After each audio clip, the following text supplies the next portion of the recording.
Hi, this week we are looking at intersectionality and leadership communication.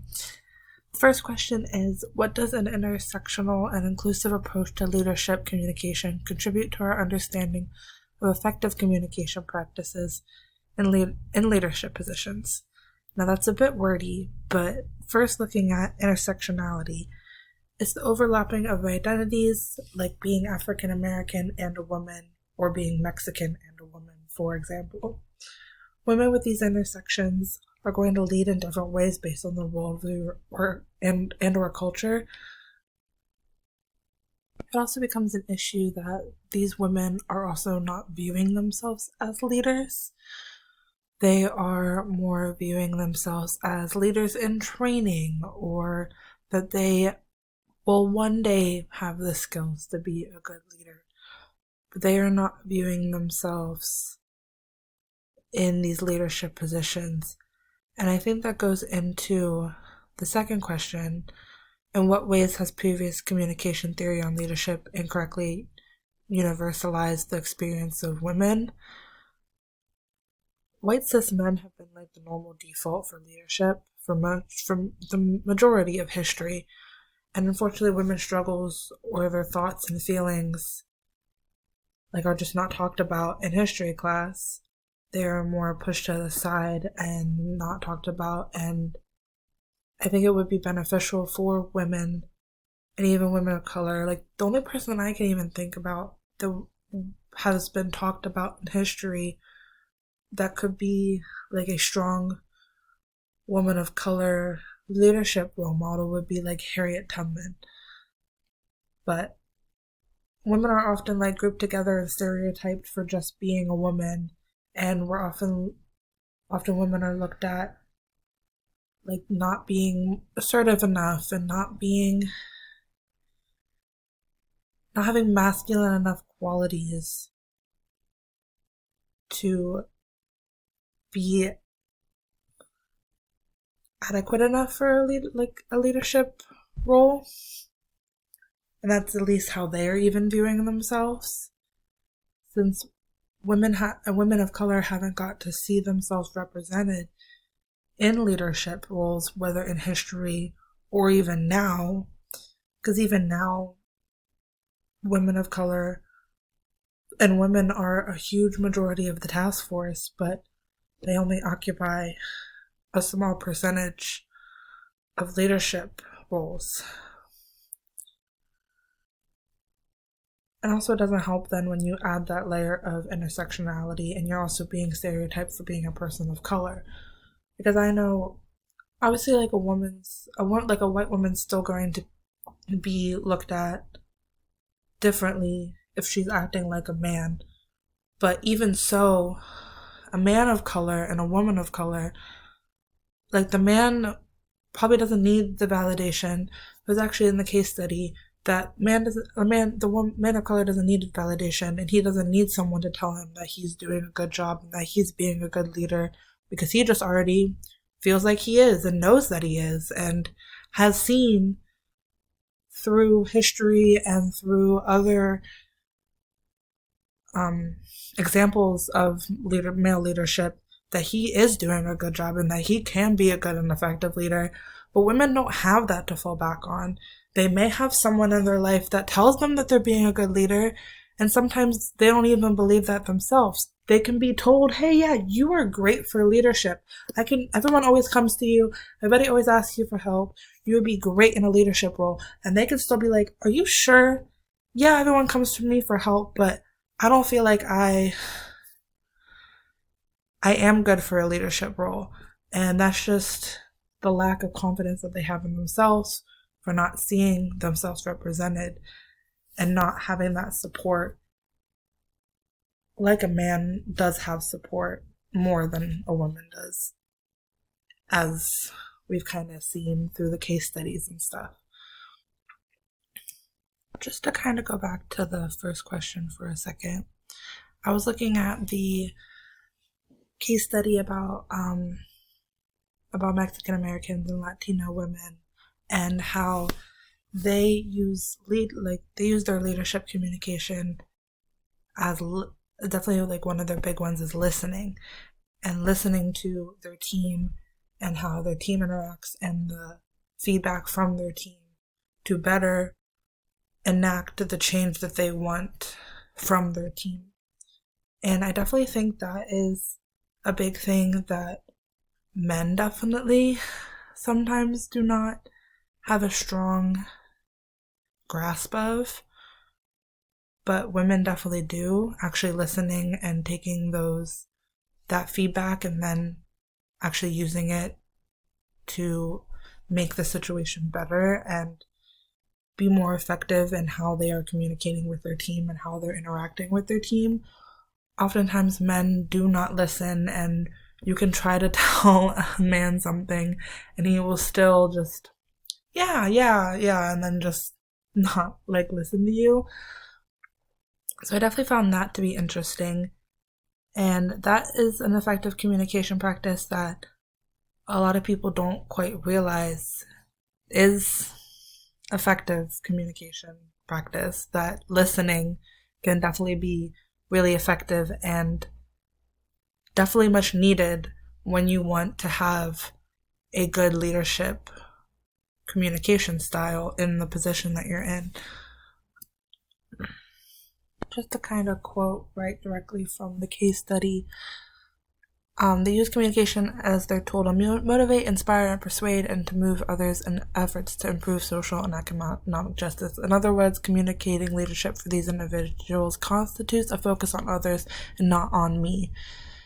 And that's the communication style of that's the leadership behaviors of these women. And I believe that is definitely a very good and effective, because it gives the team members voice, and it lets them be heard and not feel like, oh my gosh, my boss never listens to me. Like, they don't take what I think and feel into consideration. And that can definitely be a point of contention for an employee to like their boss. They could like not look at their boss in a very good light, consider it like, versus someone that is actually listening and is taking their thoughts and feelings into consideration. I know I would be way more loyal and like way more empathetic to a boss that actually did listen to me and took what I had to say into consideration and actually used my voice to make the process and the company better, and didn't just blow me off or make me feel like I was blown off.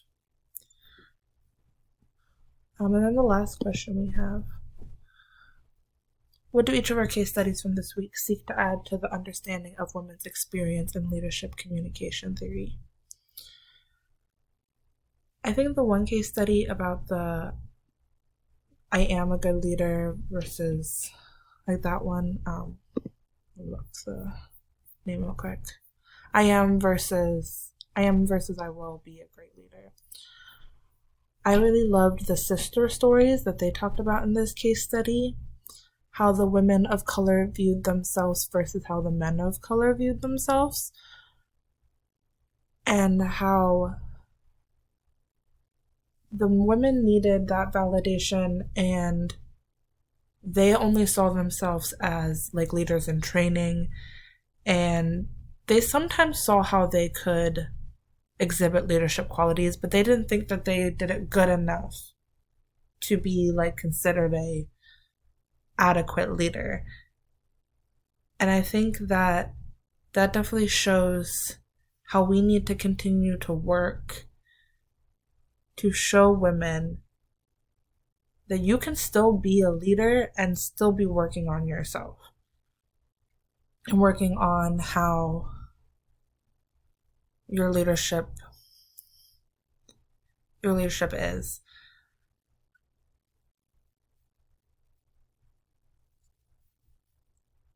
And then in the sister stories, they did talk to men of color, and they were confident in themselves and even sometimes didn't take other people's opinions and thoughts into consideration, which I definitely feel like, so men can definitely learn something from women. I think that just men and women need to learn from each other, and we need to actually respect the way that women lead and learn that it is an adequate way to lead and that it does not have to be all angry and controlling and feeling like, you're scared of your boss. Like, nobody wants to be scared of their boss. I would rather have a boss that I look up to and I respect and that I feel like I can go to and they're actually going to listen to me. Which, as we talked about from the one case study, that is a leadership quality that women have more of. So I think the sister stories definitely added to the understanding of women's experiences more than lot more than versus men's experiences, because they directly compared them. Men were more confident in themselves and did not need that validation, and women did need that validation, and we need to work to show women that they don't need that validation and they don't need to be this perfect leader to be considered as a leader, and that they can figure it out as they go, and they can make mistakes and own up to those mistakes and just work to be better. And it doesn't have to be perfect all the time. And I think that is a big key thing to understanding the women's experiences in the different case studies. And that their leadership communication is going to be different, a little bit different than men's. And that we need to realize that that is an effective communication. That women are strong, can be leaders, can use their voices, and stand up for themselves. That is something that we all need to help each other achieve better. Another thing that I wanted to mention was the catch-22 that women of color have to deal with, because primarily it has been white men that are in the leadership roles, and they have these certain qualities, and that when women of color have those qualities, they're seen in a negative light. So they can't have those qualities and be leaders, but that's the qualities that leaders have. So they're in this catch-22 of, I need to have those qualities, but if I have those qualities, I look bad. And that is the kind of struggle that women have, and women of color especially have, in leadership.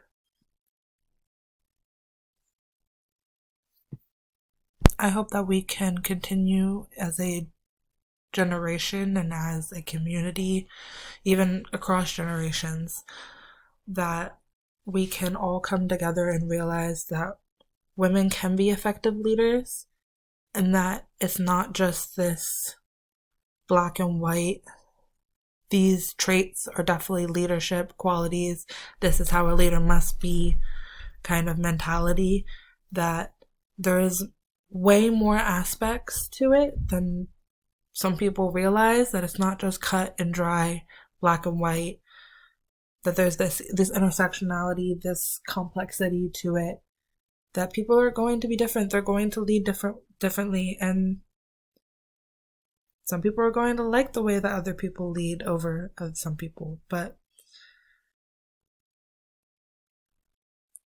I think that this week it definitely has shown that women still need to work on trusting themselves and using their voices to stand up for themselves, and knowing that we can be strong, and knowing that we have what it takes to be effective leaders in our own communities and in our own